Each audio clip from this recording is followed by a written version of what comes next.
교회란 성령 하나님은 성자 하나님께서 성취하신 구속 사역을 개인에게 적용시키십니다. 그렇죠? 지난주에 우리가 배웠던 부분이죠. 적용시키시고 믿음을 선물로 주셔서 구속의 사실을 깨닫게 하십니다. 하나님의 사랑을 체험하도록 성실하게 이끄십니다. 그리고 자상한 아버지로서 우리를 돌보십니다. 우리가 하나님의 자녀가 되었지만 지상의 삶에서 어려움을 겪기 때문에 서로 도와주면서 나그네의 삶을 풍성하게 맛보도록 하기 위해 하나님은 교회를 제정하셨습니다. 교회를 통해서 거듭난 경건한 자들은 서로를 돕고 의지하고 바라면서 하늘나라를 향해 나아갑니다. 네, 교회가 이런 역할을 한다는 거예요. 그래서 교회는 5줄 읽었는데, 그래서 교회는 우리가 어떠한 존재들이죠? 서로 돕고 사랑하고 격려하고 받은 은사를 교회를 위해서, 지체들을 위해서 사용하고 함께 성장해 가는 곳이지. 그래서 가나안 성도는 좀 신앙생활을 좀 잘못하고 있다, 이렇게 봐도 상관없습니다. 요즘 이제 개인주의, 이런 이기주의 물결이 굉장히 강해지고 MZ 세대는 더욱 강하죠. 부모님이 나한테 터치하지 말라, 친구조차도 나의 의견을 터치하지 말라. 내가 곧 마치, 본인들은 그렇게 안 받아들일지 모르지만 마치 본인이 신처럼 살아가는 이런 물결 속에서 이기주의가, 개인주의가 굉장히 강하고, 그래서 우리 젊은 층들이 어떠냐 하면 그냥 예배 왔다가 가고 우리 공동체 소그룹 모임을 하지 않고, 이런 경우가 점점 더 심해지고 있어요. 그리고 또 심지어 인터넷이 이제 유튜브가 활성화되고 이제 유튜브만 키면 모든 우리 한국뿐만 아니라 여러 전 세계에 있는 교회들이 교회만 치면 쫙 나옵니다. 막 1000개, 2000개 11시 예배 때. 그러니까 사람들이 교회를 안 나가요. 그거 보면서 예배 드리고. 그런데 이제 오늘 6줄 읽었지만 딱 이 내용만 봐도 어떻습니까? 가나안 성도 꺾으려면 안 나가, 교회 안 나가, 내 그냥 유튜브로 신앙을 키우겠다. 근데 이 교회란 쭉 읽었잖아요. 맞지 않다라는 걸 우리가 분명히 아는, 공동체 서로 도와주고 아껴주고 격려하고 유기체적 공동체인 거지, 나 혼자만의 어떤 신앙을 누리고 나 혼자 뭔가 취득하겠다, 이것은 바른 신앙의 원리가 아니다. 혹시 여러분들 중에 지체로 인해서 또 교회로 인해서 상처받을 일들이 있고 시험받을 일들이 있죠. 그렇지만 마귀가 주는 전략이 뭘까요? 너 상처받고 교회에서 위로 안 해주고 격려 안 해주고 칭찬 안 받고 그러기 때문에 그냥 너 유튜브 보면서 신앙을 키우고 너 스스로 좀 믿음을 성장시키면 되잖아. 이런 유혹들이 끊임없이 있고, 이 개인적인 이기적인 물결이 계속 들어오기 때문에 이것은 맞지 않습니다. 어떤 분들은 교회 체육대회부터 해서 굵직한 행사들이 달마다 있잖아요. 한 번도 참석 안 하는 분도 있어요. 조금 맞지 않다. 어쨌든 내가 참석해서 내가 박스라도 한번 더 나르고 도울 일이 있으면 내가 물질로 섬기든지 내 몸으로 섬기든지 내 입술로 섬기든지 내 지식으로 섬기든지, 그렇기 때문에 여러분들이 가급적이면 한 발자국 더 다가가고 또 여러분들이 더 섬기고 아끼고 사랑해주고 칭찬 한마디 더 하는 게 굉장히 중요하다. 그래서 우리가 그런 역할을 할 때 주님의 몸된 교회가 더욱더 성장해 간다라는 것을 기억해 주시면 좋겠어요. 계속 해볼게요. 하나님은 아버지이시고 교회는 어머니와 같습니다. 칼빈은 교회를 항상 성도들의 어머니로 비유하기를 좋아했습니다. 왜냐하면 교회는 선택된 자들을 불러 모이게 하여 그들을 양육하는 일을 하기 때문입니다. 교회를 다니지 않아도 믿음을 유지할 수 있다는 생각을 가지는 것은 옳지 않습니다. 교회에서 일어나는 문제들로 인해 상처를 받아 마땅한 교회를 찾지 못하고 잠시 방황할 수 있으나 선택된 자라면 반드시 교회에 출석해야 합니다. 공산주의나 이슬람 국가에선 기독교 신앙을 유지하기가 어렵기 때문에 은밀하게 모임을 가지거나 개인적으로 신앙을 유지할 수밖에 없습니다. 이런 특수한 상황을 제외하고는 누구든 부름을 받은 자라면 교회에 출석하게 되어 있습니다. 그렇죠? 교회가 구원을 받는 어떤 그런 취득권, 어떤 건을 딸 수 있는 건 아니에요. 근데 교회를 위해서 함께 성장하고 그리스도의 온전한 분량으로 자라갈 수 있는 공동체임은 분명하기 때문에 어떤 특수한 상황, 공산주의, 뭐 북한의 지하 교인들이라든지 어떤 자신의 신앙을 유지할 수 없는 거, 들키게 되면 뭐 목숨이 날아간다거나 어떤 그런 특수성이 있지 않고서는 어떻게 해야 된다고요? 개인적으로 신앙을 유지하기는 어렵다, 안 된다. 그리고 또 어떻게 저자는 어떻게 얘기하고 있어요? 어떤 특수한 상황을 제외하고는 누구든 부름을 받은 자라면 교회에 출석하게 되어져 있습니다. 이 말은 곧 하나님 어떤 식으로 인도하신다는 거예요? 교회, 어머니와 칼빈의 비유를 따면 교회는 어머니인데요, 아버지는 하나님 아버지. 교회를 통해서 우리가 함께 성장해 가고 함께 기쁨을 누리고 아픔을 공감하고 이렇게 해서 신앙이 자라가는 거지, 부름을 받은 자라면 교회를 반드시 출석하게 돼 있다. 맞는 것 같아요. 어떤 특수한 상황들 빼고는 반드시 교회를 통해서 성장해 가고 함께 말씀을 듣고 교제를 나누고 이런 기능을 한다. 계속해 볼게요. 교회는 쉽게 말해 세상으로부터 부름을 받은 자들의 모임입니다. 성경은 두 종류의 교회를 언급하는데요. 첫째는 불가시적 교회고 둘째는 가시적 교회입니다. 먼저 불가시적 교회는 머리이신 그리스도 아래에 하나로 모였고 또는 앞으로 모이게 될 선택된 자들의 모든 수를 의미합니다. 불가시적 교회는 다른 말로 우주적 교회 또는 보편교회로 불립니다. 이는 유기적 단일체입니다. 불가시적 교회는 하나님 앞에 실제로 있다는 의미로 사용됩니다. 구원받은 자들의 총체라고 할 수 있습니다. 이들은 태초부터 선택된 모든 자를 의미합니다. 하나님에게는 가시적이지만 인간에게는 불가시적 교회입니다. 이런 면에서 교회는 그분의 신부이고 몸으로서 만물을 충만케 하시는 그분의 충만으로 불립니다. 네, 불가시적 교회가 첫째 교회의 이제 뜻이 있는데요. 불가시적, 보이지 않는. 그러니까 전 세계에 하나님께 선택받은 자들의 모임, 보편교회, 우주적 교회. 그렇죠? 그러니까 가시적은 눈에 보이는 교회잖아요. 우리 이런 의정부 비전교회라든지 샘물교회, 그런 교회들, 이름 있는 교회들, 눈에 보이는 가시적 조직체가 있는 교회는 가시적 교회라고 하고, 불가시적은 하나님 편에서는 선택받은 자들. 우리 편에서는 어떻습니까? 우리 편에서는 알 수 없어요. 본인은 알 수 있을지 모르지만 남들을 우리가 판단할 수 없다. 근데 하나님 입장에서는 이미 예정했고 선택했던 자들이 모여있는 눈에 보이지 않는 곳이기 때문에 불가시적 교회다, 이렇게 얘기할 수 있을 것 같아요. 유기적 단위체, 유기적이란 말은요, 네이버 검색해 보니까요, 생물체처럼 전체를 구성하고 있는 각 부분이 서로 밀접하게 관련을 가지고 있어서 떼어낼 수 없는 것을 말하고 있어요. 그러니까 각 기관이 연결되어 있는 역할을 하는, 떼어낼 수 없는 관계가 한 단일체로 모여 있다. 교회는 그런 역할을 하는 거예요. 우리 각자가 따로 떨어져 있는 것이 아니라 눈의 역할을 하고, 그리스도의 몸된 교회로 칭했을 때 우리 각자가 눈의 역할, 손톱의 역할, 발의 역할, 무릎의 역할, 각 역할을 통해서 어떻습니까? 교회가 더욱더 그리스도의 충만함이 더욱더 빛나고, 근데 하나님의 머리 대신 그리스도의 통치를 받는 곳이기도 하지요. 그렇기 때문에 모든 신자들의 그 교회라고 볼 수 있지요. 자, 그래서 이런 면에서 교회는 그분의 신부이고 몸으로서 만물을 충만케 하시는 그분의 충만이고 불립니다. 둘째로 가시적 교회인데요, 이는 조직체로서의 교회입니다. 온 세상의 모든 부름받은 자들이 한꺼번에 같은 장소에 모일 수가 없기 마련입니다. 그러기에 시대, 지역, 문화, 성격 또는 상황에 따라서 교회는 모입니다. 모일 때는 선택된 자들만 모이는 것이 아니라 유기된 자들도 부름을 받은 자처럼 모일 수 있기 때문에 눈에 보이는 지상의 교회에선 선택받은 자들과 유기된 자들 모두 교회 안에 서로 섞이게 되어져 있습니다. 이거는 뭐 우리 말씀만 찾아봐도 알곡과 가라지가 같이 있다고 했어요. 그런데 은혜가 되는 것은 무엇일까요? 알곡이 다치지 않기 위해서 하나님 심판을 내리지 않는 거예요.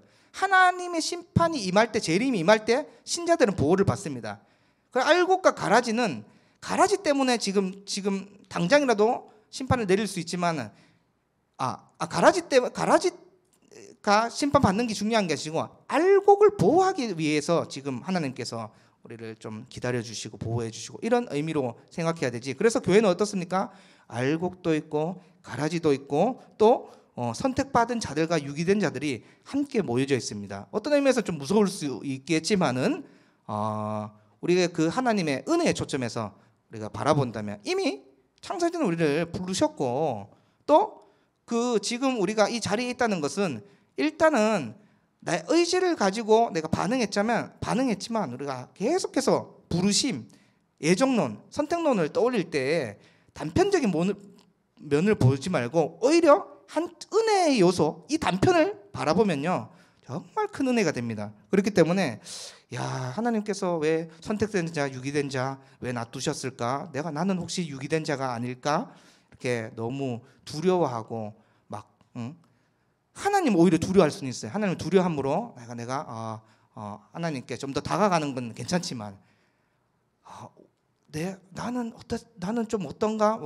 너무 두려워하고 막 교회에 나오는 것이 막 너무 두려워서 막 나오는 것은 맞지 않고 오히려 오늘 또 이 자리에 불러주시고 또 함께 공부하게 하시고 또 예배 또 직분도 주시고 나를 이 자리로 인도하게 해주신 하나님을 생각한다면 너무 큰 은혜다. 그래서 지상의 교회는 어떻습니까? 알고 가라지가 함께 있고 우리는 판단했으면 안 됩니다. 그리스도 안에 있는 자들은 결코 뭐가 없다고? 정죄함이 없다고 그랬어요. 그렇기 때문에 우리가 잘 하는 실수가 뭐예요? 판단하고 정죄. 인간의 죄성이 있고 본성이 있기 때문에 가장 쉽게 범하는 행동이 뭘까요? 우리 죄성 중에 우리 판단하기 좋아하고 정죄하기 좋아하는데 우리 뒤에 살펴보겠지만 은혜의 방편 속에 건징이 있어요. 이 사람이 잘못이 드러났을 때는 이 사람을 사랑하는 마음으로 훈계하고 권면하고 그럴 수는 있어요. 그런데 그것이 아니라 어떤 큰 잘못이 없는데도 마치 내가 정죄하거나 판단해서는 안 된다. 그리스도 안에서는 결코 그래서는 안 된다. 네, 그래서 함께 알곡과 가라지가 함께 있다. 교회 안에 우리는 이러한 교회를 유형교회 또는 지상교회 또는 가시적 교회라 부릅니다. 그러기에 교회는 눈에 보이나 보이지 않으며 건물이나 건물이지 않습니다. 가시적 교회, 불가시적 교회의 기능을 같이 설명하는 거죠. 우리 뒤로 넘겨서 한번 또 볼게요. 불가시적 교회는 하나님만이 아실 수 있고 인간에게는 알려져 있지 않습니다. 이거는 뭐 선택론도 마찬가지예요. 하나님 입장에서는 선택된 자들이에요. 예정된 자들이에요. 하나님은 다 알고 계시는 거예요. 전지하시고 전능하시고 이미 하나님 편에서는 그런데 인간의 편에서는 그럴 수 없지만은 교리적으로 따진다면 어떻죠? 선택론이 맞는 거죠. 하나님 입장에서. 근데 인간의 입장에서 알 수 없기 때문에 끊임없이 우리는 열매로 알리라. 두려움과 떨림은 구원을 이루라 했기 때문에 우리가 칭의를 생각하면서 받은 은혜를 생각하면서 하나님을 기쁘시게 하기 위해서 삶에서 살아내야 한다. 성화의 과정이 반드시 필요하고 이 성화의 과정은 때로는 보편적으로 점진적일 수 있다. 확 바뀌는 경우도 있어요. 없다는 것이 아니고 점진적으로 변화되기 때문에 여러분들의 지난주에 여러분들의 삶과 저의 삶을 한번 곰곰이 20년 30년 신앙생활하면서 곰곰이 생각해 보면 야, 하나님께서 점차 좀 변화시키는 것을 저는 느껴요. 왜냐하면 제가 3년 전만 해도 지금 또 굉장히 말이 빠른데요. 설교할 때 여러 좋은 이야기도 많이 들었지만은 좀 자주 들었던 얘기가 설교권에서는 어떻게 변화시켰냐면 목사님 랩하는 것 같아요. 막 너무 빨라요. 그런데 이제 우리 비전교회 오면서 또 여러 가지 또 제가 느끼는 것은 조금 더 제가 좀 차분해지고 또 생각 없이 말했던 것은 아닌데 너무 빨랐어요. 말을 할 때 너무 랩처럼 너무 빨랐고 지금도 빠르지만은 어떤 그런 부분들을 조금 변화시켜 가시는 것 같아요. 조금 더 생각하게 만들고 조리 있게 한 번 더 생각하게 만들고 이런 면들이 느껴지거든요. 그래서 여러분들 삶도 곰곰이 돌아보면 여러분들 한 영역 쪽에서 점진적으로 하나님께서 변화시키고 계세요. 그렇기 때문에 그런데 중요한 것은 그것만 믿고 내가 그러면 하나님 변화시키겠지, 나 아무런 노력 안 해도 되겠지, 이것이 아니고 책임 있는 삶을 요구하기 때문에 점차적으로 하나님이 나를 변화시키겠다는 뜻을 믿고 삶에서 잘 살아내야 되겠죠. 그래서 계속 해보겠습니다. 우리가 교회라고 언급할 때는 불가시적 교회를 의도하면서도 가시적 교회에 대해서 논해야 합니다. 지상에서는 제한적인 가시적 교회만 있기 때문입니다. 불가시적 교회는 하늘 나라에서 완성될 것이고 그분만이 아실 것입니다. 하나님은 다 알고 계시죠. 그래서 불가시적 교회는 완전히 우리가 하나님 재림하셨을 때 영화의 상태가 되었을 때 그때 우리가 이제 서로 알게 되고 하나님은 이미 알고 계시지만 완전히 영광스러운 하나님 나라가 그때 열리게 된다는 거. 그렇다면 중요한 질문을 이제 저자가 던지죠. 지상교회, 유형교회가 존재하는 이유가 무엇일까요? 그것은 하나님의 자녀들이 세상에서 훈련받아야 하는 연약한 자들이기 때문입니다. 성령께서 우리와 함께 하셔도 우리의 죄성이 워낙 강해서 우리는 완강하게 고집을 피웁니다. 이 일에 대해 성령은 탄식하고 계신다고 말씀합니다. 너무 감사한 일 아닙니까? 성령님이 지난주에 어떤 역할을 하는지 봤는데 성령님 능력이 너무 뛰어나시잖아요. 또 성령님은 밝히 예수 그리스도를 드러내고 우리는 고백하기를 예수님의 인격을 닮고 싶고 그분을 따라서 삼고 싶다고 하는데 성령님의 역할이 예수님을 밝히 드러내고 그러한 역할들을 하는데 성령께서 지금도 우리의 행동, 우리의 생각을 다 아시고 어떻게 합니까? 탄식하고 계시대요. 그러니까 여러분들 중에 나는 완고한 자가 아니야, 고집이 없어, 아집이 없어, 목이 곧은 자가 아니야 했는데 곰곰이 생각해 보면 성경의 모든 인물들이 한 번씩 다 넘어졌잖아요. 어떤 자기 욕심 때문이라든지 어떤 자기의 죄성 때문에 다 넘어졌어. 어떤 우리 선조들은 왕이기도 했고 어떤 분은 선지자도 했고 다 한 번씩 이렇게 휘청거리고 넘어지거든요. 그때도 구약 시대도 성령님이 역사를 하셨어요. 지금 또 역사하시고 그러니까 지금 또 우리가 완강하게 고집을 피우는데 성령께서 탄식해주면서 우리를 도와주고 계셔요. 그러니까 너무 감사하죠. 너무 감사해요. 정말 삼위 하나님께서 우리를 얼마나 이렇게 강건적으로 부르시고 인도하시고 차로 이렇게 끌려가는 그런 느낌이 아니라 우리 믿음이 잘 성장하도록 인내하시고 지키신다. 이게 견인 교리거든요. 얼마나 감사해요. 우리 믿음은 우리를 의지하면 언제나 들쑥날쑥하잖아요. 나를 의지하면 나 믿음 있는 자일까 없는 자일까 고민되기도 하고 하나님 편에서 생각하면 어떻습니까? 내가 너를 붙들고 있다. 내가 붙들고 있는 나는 완전한 신이시고 완전한 분이기 때문에 결코 흔들리지 않는다. 내가 한번 너를 택했으면 이 구원은 절대 흔들리지 않는다. 믿고 따라와라. 얼마나 감사한 일입니까? 그러면서 성령님이 계속 우리의 아직과 고집을 꺾어 가시면서 탄식하고 있대요. 그러니까 너무 감사한 일이죠. 계속해 보겠습니다. 이 모든 것을 극복하고 하나님 앞에 담대하게 서게 하기 위해 교회를 통해 보호받고 교훈을 받도록 하셨습니다. 그러기에 교회를 통해 성도들은 서로 격려하고 사랑하고 도우면서 경건을 훈련받아 그리스도에게까지 성장해 갑니다. 그렇죠. 아까 격려하고 사랑하는 거 기본이고 훈련도 받아야 되는 거야. 어떤 분들은 뭐 1:1 제자 양육뿐만 아니라 우리가 여러 가지 하고 있는데 예배는 참석하는데 교육은 안 받는 분들이 있어요. 이것도 생각해 볼 문제죠. 뭐 교리 공부라든지 수요 성경 공부라든지 1:1 제자 양육이라든지 우리 교회는 거의 퍼센테이지로는 저는 나눈 적이 없지만 굉장히 많은 우리 성도님들이 1:1에 참석해 주시고 본인이 또 배운 대로 가르치시고 그러니까 잘 훈련됐기 때문에 이럴 수 있는 거죠. 굉장히 건강한 교회라고 볼 수 있겠죠. 근데 어떤 교회는 교육한다 그러면 요즘 어떤 시대인데 교리 공부를 해요, 성경 공부를 해요, 이런 말들이 나오기 시작하고 그렇기 때문에 그것은 맞지 않는다. 그래서 자기 기회만 즐거워하는 설교를 듣기 원하는 사람들은 잘못된 것이다. 때로는 그 말씀 속에서 찔림이 있고 울림이 있으면 어떻습니까? 심지어 어떤 경우를 봤냐면 저 어렸을 때는 안수 집사였는지 장로님인지 모르겠는데 설교 중간에 나가버리시는 거예요. 그분이 교회에서 어느 정도 위치가 있었던 분이셨는데 어렸을 때 중학교 때 충격 받았어요. 예배 중간에 요즘은 거의 그런 예의 없이 행동하는 불가 없는데 그분이 그러니까 감정적으로 나갔다는 것을 제가 인식하는 것이 뭐냐 하면 바빠서 나가는 것은 막 전화 받으러 나간다거나 급하게 나가는 모습이 아니고 씩씩대면서 나가는 거예요. 야, 하나님 어떻게 보실까? 그 생각 들더라고 머릿속으로. 어렸을 때인데도 나도 중학교 때 버릇이 없었지만 나가 중간에 예배 자리를 나간다 이런 생각은 못 해봤거든요.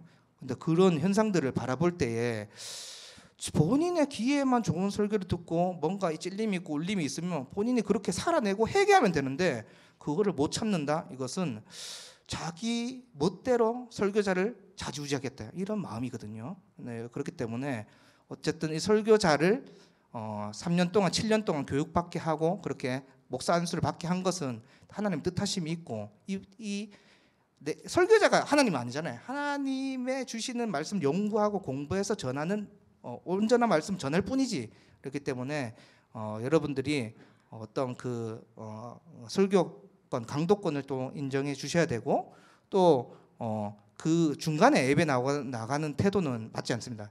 우리가 예배론을 배울 때에 축도까지 다 끝나고 가는 게 사실 맞아요. 근데 너무 바쁘신 일들 뭐 병원 가야 되는 장례가 터졌다거나 그럴 때는 뭐 축도를 생략하고 가는 경우는 있지만은 중간에 설교 중간에 자신의 감정에 따라서 나가는 것은 매우 바람직하지 않은 태도다라는 걸 좀 기억해 주시고, 자, 그래서 한번 계속해 보겠습니다.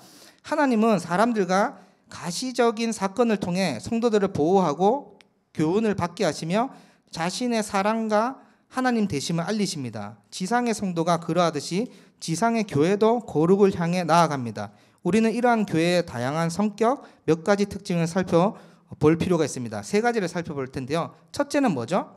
교회는 전투하는 교회이자 승리의 교회입니다. 네, 이렇게 설명하는데 현세의 교회, 지상교회는 전투하는 교회예요. 다시 말하면 교회는 거룩한 싸움을 위해 부름을 받았으며 이 싸움에 실제로 참여하고 있다는 뜻입니다. 그래서 우리가 쉽게 표현하면 영적 싸움이 계속 된다는 거예요. 이 뒤에 내용 또 읽어보면 아시겠지만 교회 안에서도 영적 전쟁이 있고 교회 밖 세상 속에서 영적 전쟁이 있는데 혈과 육의 싸움이 아닌 거예요. 어둠의 권세자들과 또 그 사탄의 무리들과의 싸움이기 때문에 우리가 이거 잘 구분해야 돼요. 혈과 육으로 생각하면 안 되고 공중 권세 잡은 자, 어둠의 권세자들의 싸움이라는 걸 잘 생각하면서, 그래서 마귀의 전략은 뭘까요? 마귀의 전략은 어떻게 하면 택한 백성을 무너뜨릴 수 있을까? 여기에 지금 모든 초점이 거기 있는 거예요. 그래서 생각해 봅시다. 우리가 루시퍼, 사탄이 처음에 천사로 부름을 받았잖아요. 그렇기 때문에 그 하나님이 주신 어떤 그 지혜와 모든 능력이 있을 거예요. 인간은 어떻습니까? 천사보다는 조금 낫잖아요. 그럼에도 불구하고 인간에게 생육하고 번성하고 또 인간에게 주신 권위가 너무 크기 때문에 하나님께서 우리를 너무 사랑해서 창조했다는 것을 믿어야 되는데, 그런데 사탄은 어떻습니까? 루시퍼 처음 천사로 만들 때는 모든 지혜와 능력과 뛰어난 것을 다 줬단 말이에요. 그런데 그 지혜와 뛰어난 것을 지금 완전히 이제 사탄으로 변장했기 때문에 어디에 쓸까요? 그것을 여러분들 한 사람 한 사람 어떻게 넘어뜨릴까? 지금 여러분들 감정 속에서 어떤 것들이 허점인지 다 아는 거예요. 그래서 저는요, 한 번씩 사탄의 유혹이 넘어올 때면 이 신비한 영역으로 생각하지 마시고, 제가 한번 넘어지고 무너졌을 때를 곰곰이 몇 년 전에 살펴보니까 나의 약점을 집요하게 집요하게 알고 있다. 그럼에도 불구하고 내 교회 떠나지 않고 어쨌든 하나님께서 이렇게 붙들어 주시고 또 목회자로 불러 주시고 또 부족한 자를 강도권을 주셔 설교하게 하시고 양육하게 하시고, 이런 것들을 돌아보면 저는요, 하나님의 이 손길, 부르심, 섭리, 은혜, 이런 것들을 찬양하지 않을 수가 없는 거예요. 그리고 여러분들 인생 속에서도 어떤 시험, 유혹이 찾아올 때가 반드시 있을 거예요. 그때 자칫하면 어떻게 됐습니까? 넘어지고 교회를 떠날 수도 있는데, 지금 이 자리에 있을 수 있는 것은 하나님의 특별한 손길이 있었고 그 유혹을 이길 수 있도록 성령님께서 탄식함으로써 붙잡아 주신 은혜가 있기 때문에 이 자리에 있을 수 있는 거예요. 그냥 왔다, 그냥 지금 이때까지 내가 30년 40년 신앙했다, 이런 건 없어요. 하루하루 신실하게 하나님께서 인도하고 계신다. 그 하나님께서는 흔들리지 않는 분이시기 때문에 은혜가 있는 거예요. 너무 큰 은혜를 우리가 날마다 이 은혜를 놓치면 어떻습니까? 불평불만이 터져 나오는 거죠. 감사를 놓치면 어떻게 됩니까? 원망이 터져 나오는 거죠. 그렇기 때문에 우리가 은혜는 매일매일 묵상해야 됩니다. 삼위 하나님이 하신 역할, 여러분들을 끝까지 붙잡고 있고 지금 또 신실하게 인도하고 계신 요셉의 하나님 아니에요. 야곱의 하나님만 아니에요. 여전히 역사를 뛰어넘어서 사랑과 은혜의 손길을 주시는 하나님이 나의 하나님이신 거예요. 그렇기 때문에 얼마나 큰 축복입니까? 그 은혜를 누린 자들이 나중에 완전한 불가시적 교회, 완전히 이제 하나님 재림하셔서 예수님 재림하셔서 우리의 왕이 계시고 우리는 영원히 그분을 바라보면서 찬양하는데, 우리의 할아버지 할머니도 그곳에 있고요. 우리 우리 연관된 사람들, 믿음의 조상들 다 거기서 한 목소리로 최상의 상태, 신령한 몸으로 그분을 높이니까 얼마나 큰 은혜예요. 지금 이 땅의 삶은 지난주 말씀처럼 우리는 잠시 왔다가 거저 흘러가는 시편 기자가 70살, 80살까지 살면 많이 산다고 했는데 지금 의학이 발달해서 100세 시대라고 하지만 100세를 넘어가는 분들 잘 못 보잖아요. 그러니까 안개 같은 인생, 그림자 같은 인생이에요. 그런데 이 인생 가운데서도 우리에게 은혜를 주셨다가 끝까지 흔들리지 않는 구원, 견인해 가시고 나를 신실하게 인도하시는 그 주님이 우리는 신앙생활 잘하고 있다가 성화 가자는 잘 밟아가다가 호련히 주님 모시면 그 완전한 그 에덴 동산, 완벽한 세상을 갱신된 그 하나님 나라, 재창조된 그 하나님 나라를 우리는 보게 될 거예요. 부르심을 받은 자들은. 이야, 그 모습을 한번 또 올려보세요, 여러분. 얼마나 큰 은혜입니까? 그리고 우리가 지금 교회 부족한 자들을 눈에 보이도록 서로 돕게 하시잖아요. 서로 격려하고 하시고. 얼마나 큰 은혜입니까, 여러분? 지난주, 지지난주인가 우리 금요 예배 제가 이제 이렇게 뒷정리하고 마무리할 때가 있었는데 한 두 분이 이제 제가 이제 마무리 됐는지 안 됐는지 눈 떠야 되니까 눈 뜨니까 저 앞에 있는 두 분이 누구라고 말을 못하죠. 두 분이 서로 꽁꽁 안아주면서 눈물로 기도하는 거 봤어요. 이야, 그걸 보면서 교회의 존재를 가시적으로 제 눈으로 보면서 정말 아름다운 공동체다. 그분의 어떤 사정이 있는지 저는 모르겠어요. 그렇지만 서로 부둥켜 안으면서 서로 대화를 하면서 눈물을 흘리면서 서로 눈을 마주보면서 많이 힘들었느냐. 이야, 11시 15분에 그런 모습을 보면서 정말 우리 비전교회는 정말 비전이 있다라는 사실을 공감했고, 오늘 교회론을 우리가 얘기하고 있지만 야, 교회가 사랑과 격려 훈련을 같이 받으면서 그리스도의 분량대로 자라게 하는 것이 이론적인 것이 아니라 실제로 이루어질 수 있구나, 이것을 보게 됩니다. 여러분들, 그래서 그 사랑을 받는 그분, 기도를 받는, 꽁꽁 싸매주면서 기도를 받는 그분은 그 순간만큼 어떻죠? 천국이라고 느낄 것 같아요. 교회는 이런 역할을 하는 거예요, 여러분. 내가 부족하지만 이분의 아픔을 듣고 내가 그냥 밖으로 나가는 게 아니라 하나님이 나를 구원해 주신 은혜를 알기 때문에 오늘 또 이분의 사연을 듣고 같이 울어주고, 이분 기쁜 소식이 있습니까? 같이 즐거워해주고, 함께 울고 함께 즐거워하라 그랬잖아요. 그렇기 때문에 우리가 이태원 참사 같은 거 너무나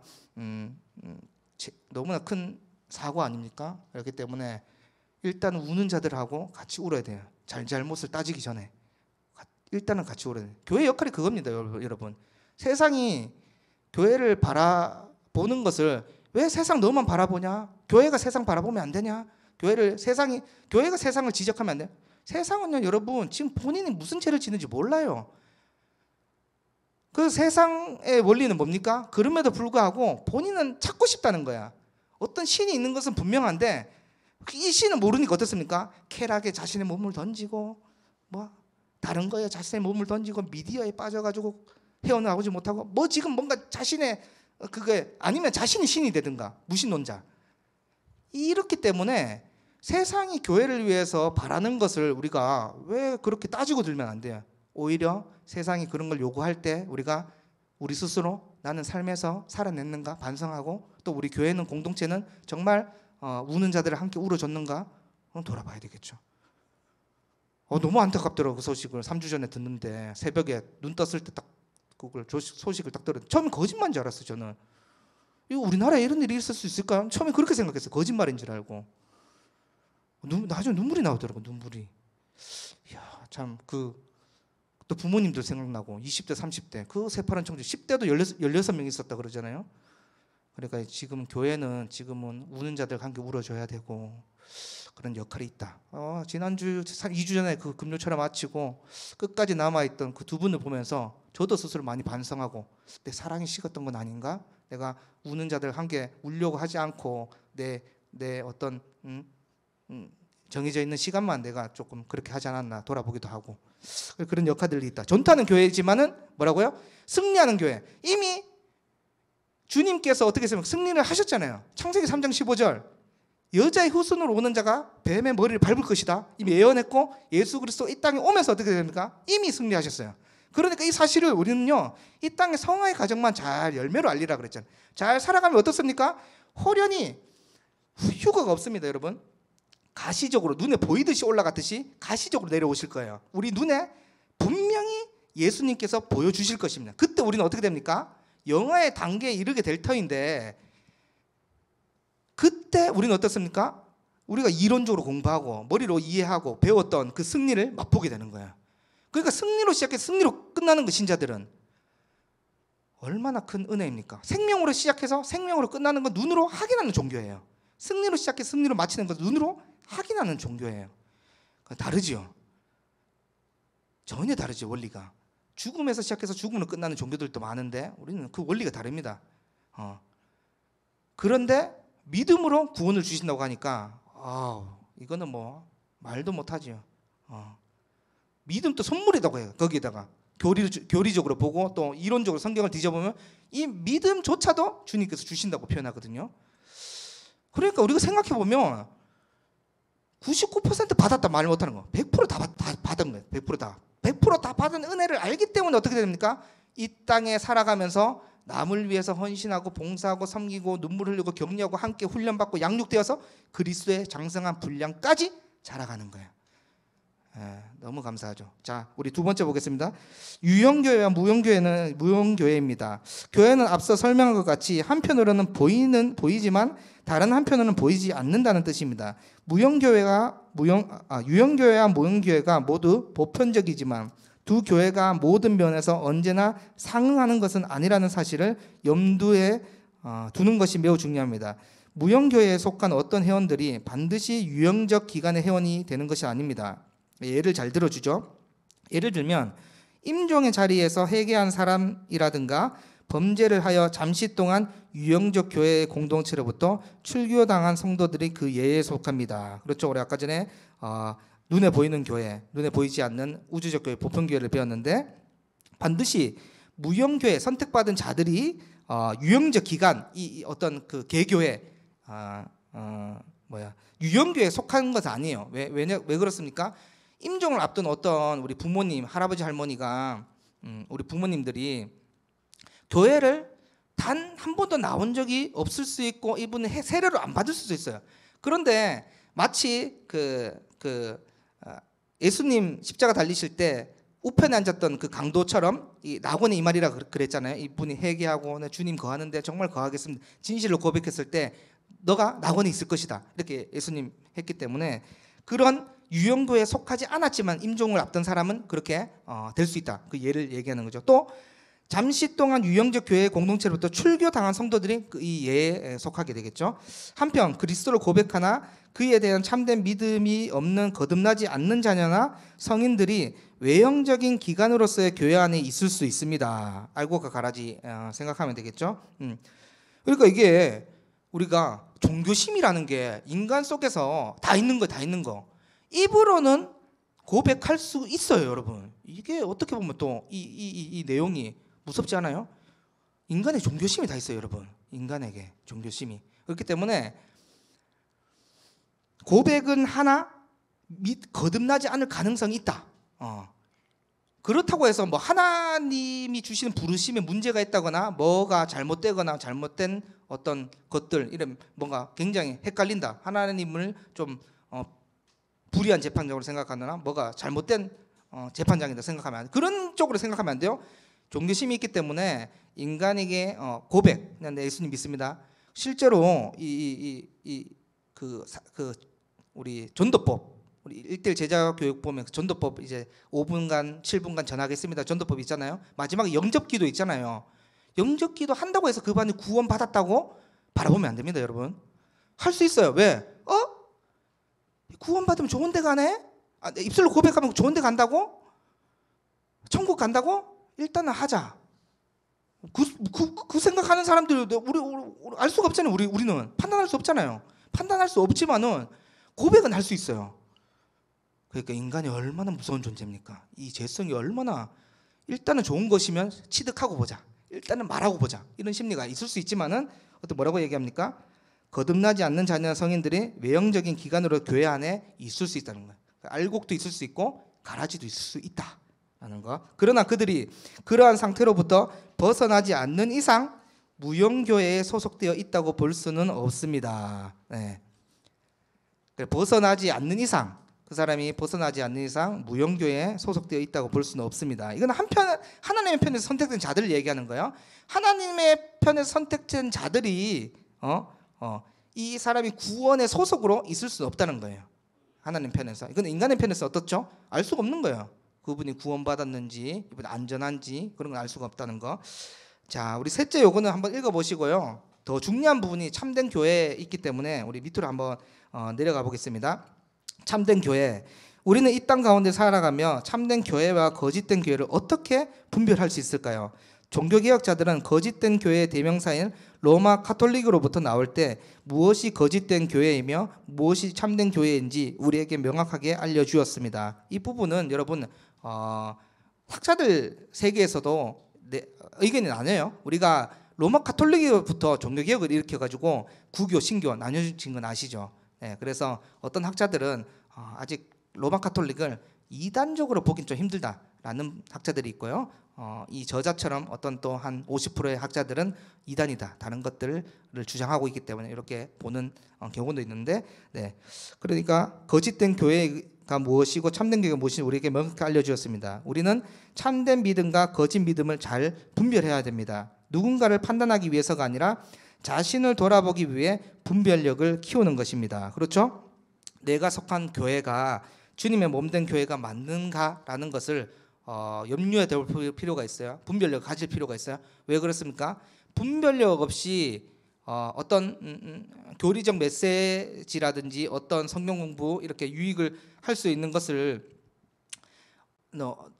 싫어한다거나 맹신적으로 믿는 것은 위험할 수 있어요. 분별력을 가지고. 그런데 우리가 쭉 나중에 설명하지만 이 땅에서 완전한 교회가 있을까요, 없을까요? 없어요. 없어요. 이 땅에 완전한 교회가 있을 수 없어요. 그렇기 때문에 최선을 다해서 전하고 최선을 다해서 연구하고 가르치고 하지만은 이 땅에서 완전한 교회가 있다고는 생각하면 안 되고, 그러나 우리가 분별력을, 이 저자처럼 분별력을 가질 필요가 있다. 나의 신앙은 주님을 바라보고 있는가? 굉장히 중요하죠. 마리아와 마르다, 우리 그 사복음서 보면 차이가 분명하잖아요. 예수님이 책망했잖아요. 마르다는 너무 분주했기 때문에 책망했고, 마리아는 어쨌든 그 하나님의 말씀을 듣기 위해서 그 자리에 있었기 때문에 칭찬했고, 저는 뭐 여러 가지 또 학자들의 그 의견들이 있지만은 최근에 제가 느끼는 것은 뭐냐 하면 마르다의 첫 출발이 얼마나 아름다운 모습인지 아세요, 여러분? 마르다 예수님 온다는 소식을 듣고 어떤 음식을 대접할까? 예수님을 대접하기 위해서 막 마음이 분주한 거야. 오늘날로 해석하면 탕수육을 해드릴까, 팔보채를 해드릴까, 양분 장피를 해줄까, 뭐 어떤 나박김치, 어떤 김치를 내드릴까, 뭐 이런 걸로. 처음에 시작은 어떻습니까? 주님만 늘 머릿속에 생각하는 거. 오면 방문하게 되면 내가 어떻게 대접할까? 이렇게 시작했는데 같이 이렇게 동력해야 되고 같이 움직여야 되는 마리아가 그게 턱 깨고 이제 주님 말씀을 듣고 있는 거야. 그때 마르다가 뭘 놓쳤을까요? 주님의 선한 의도로 주님을 바라보면서 시작했던 그 생각들, 그 마음들이 그때 깨트려지는 거야.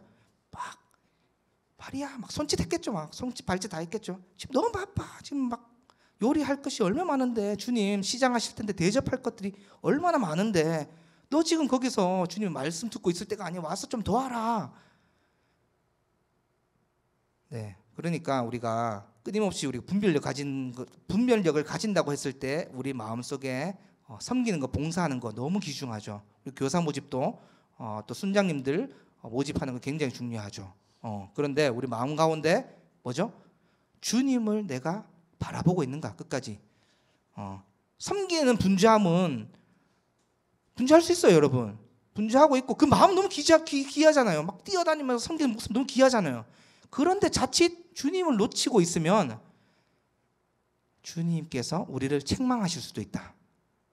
기억하면서 섬기지 말라는 게 아니에요. 또 오해하시면 안 돼요. 섬기는 우리의 태도가 끊임없이 주님을 바라보고 있는가, 이게 중요하죠. 우리 분별력을 키울 때네, 분별력을 했을 때 내가 주님을 잘 바라보고 있는가.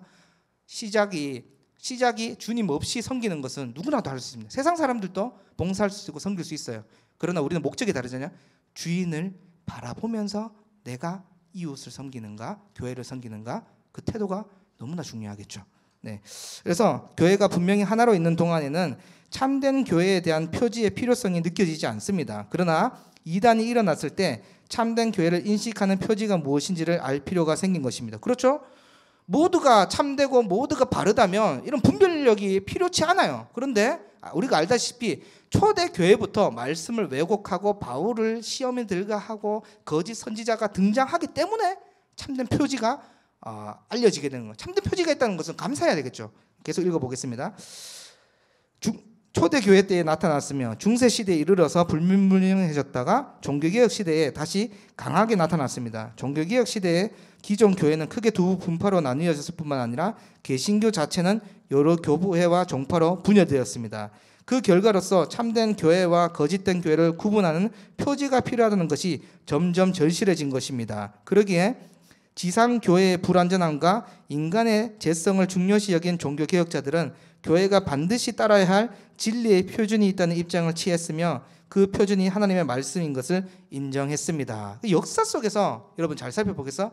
하나님의 말씀은 계시다라는 것을 딱 못 박았어요. 이미 니케아 회의 때부터 뭐 어떤 것은 구약, 신약 딱 역사 속에서 중요한 것이 여러분 역사 속의 신학자들이 잘 체계를 바르게 해놓은 것을 우리가 무시하면 안 돼요. 지금 20세기의 신학자들이 의견들, 그런 주석들, 의견들, 앞으로 탄생하게 될 신학자들, 학자들이 많을 거 아니에요? 그런 것들을 우리가 인정해야 되지만 더 중요한 것은 뭘까요?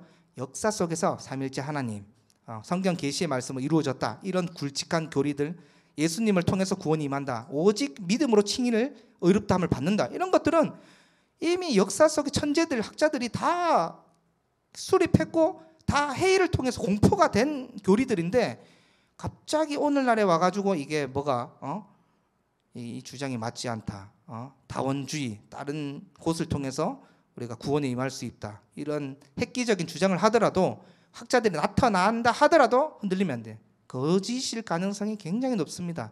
그렇기 때문에 우리가 성경 말 첫째는 이 계시된 말씀을 우리가 매일 읽고 묵상하고 따르고 삶에서 살아내려고 발버둥 쳐야 되고 또 둘째는 역사 속에서 우리가 반드시 읽어야 될 경건서적들 교리들 웨스트민스터 소율 문답 이런 것들은 우리가 조직적인 체계, 조직신학이라고 하잖아요. 조직적인 체계를 갖추게 될 때는 굉장히 큰 도움이 여러분들에게 주어지게 될 것입니다. 어떤 분들은 저는 그 생각 주장하는 목사님의 말을 이해할 수가 없는데 머리가 굵어지기 때문에 웨스트민스터 소율 문답, 베이직 신앙 고백서 읽지 마라. 그걸 가르치지 않을 거다. 이렇게 얘기하는데 주님에 대해서 내가 알아야지 이분의 사랑을 표현하고 이분께 더 다가가고 어떤 교리를 잘 성립해야지 이단에 빠지지 않지 않을까요?